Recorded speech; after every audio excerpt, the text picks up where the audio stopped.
All right, hello everybody. It is the 5th of January, 2023. I hope everybody had a safe and happy New Year. And this new year is going to bring in some questions and some concerns and some great things, especially here. And I have decided I am no longer on the carnivore diet. And here's why.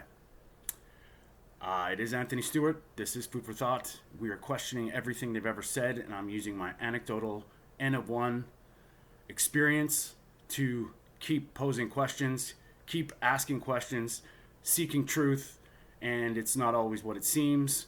And so here's why I'm not going to be on a carnivore diet anymore.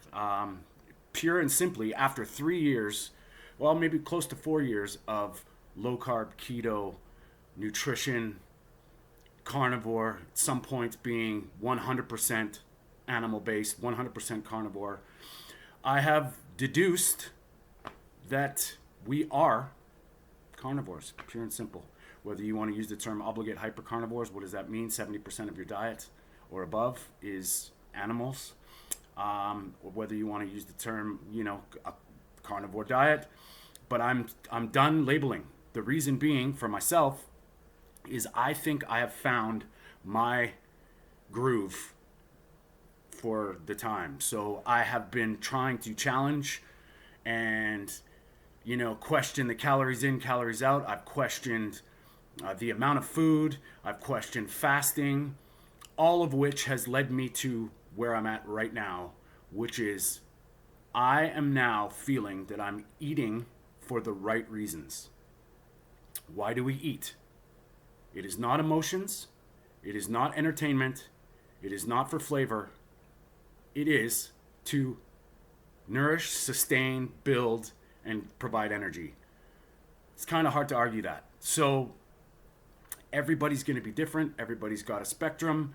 Now, what I've found over the last few years is we're arguing for the wrong reasons.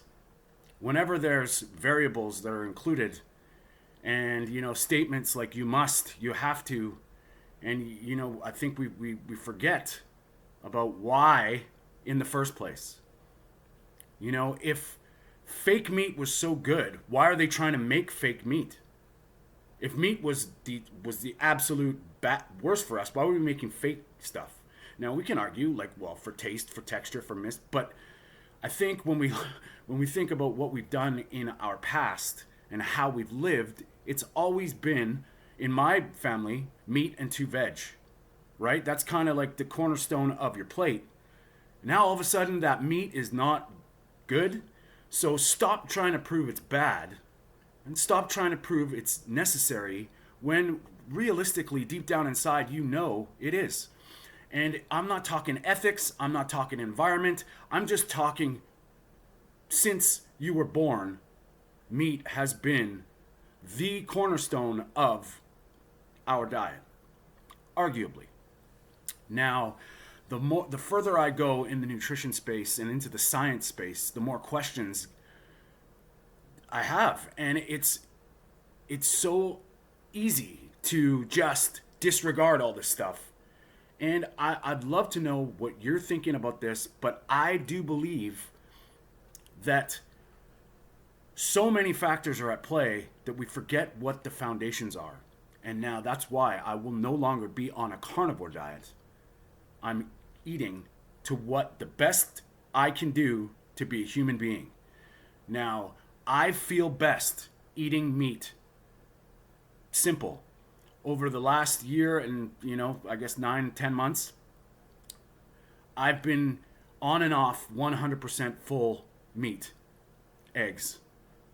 I've done beef, butter, bacon, and eggs for three times now for 30 days. Each of which have shown me things that are that have opened my eyes up. And I'm at the point physically, and this does not mean you should do anything different. I'm just urging you to ask questions and find your way. If following a guideline and feeling better is working for you, absolutely.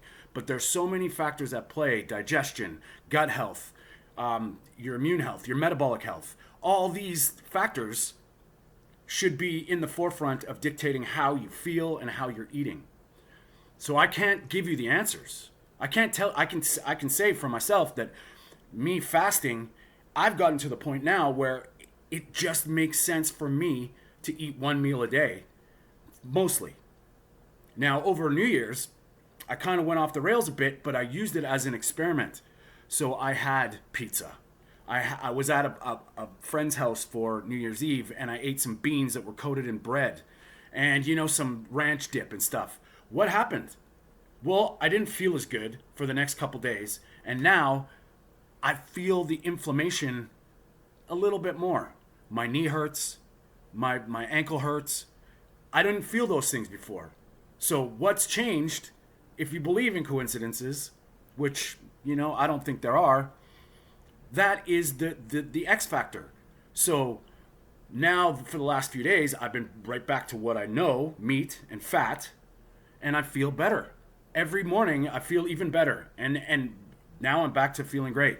So I think the questions that you ask yourself are very important. And, the woes of modernity, chemicals, environments, food supply, water supply, all these things are going to come into effect.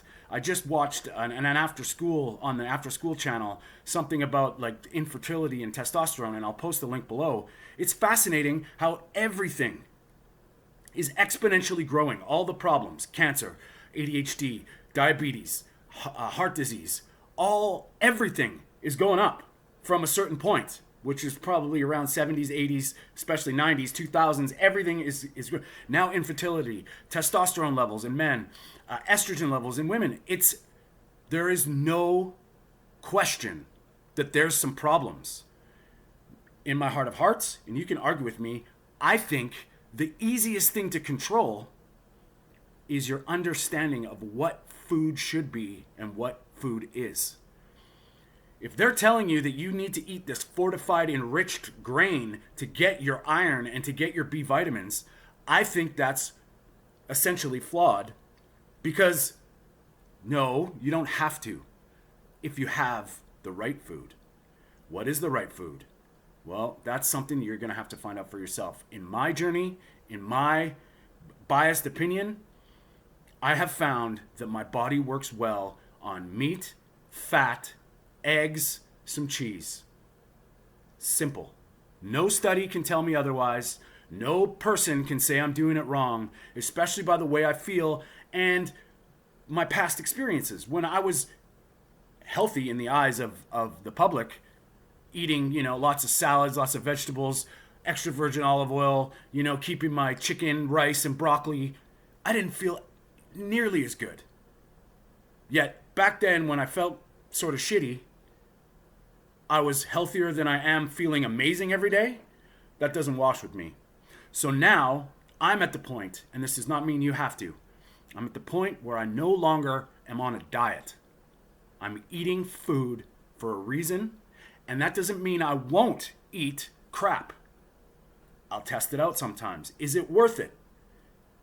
This thing looks delicious. I used to be a chef. I used to be a foodie. But now the ingredients matter. And now, is it worth it to have, having pancakes for breakfast once in a while with your family? Is it worth it? For me, I'm finding every time I eat bread, every time I eat grains, flour, stuff, I feel like shit. Something happens where my body reacts to it.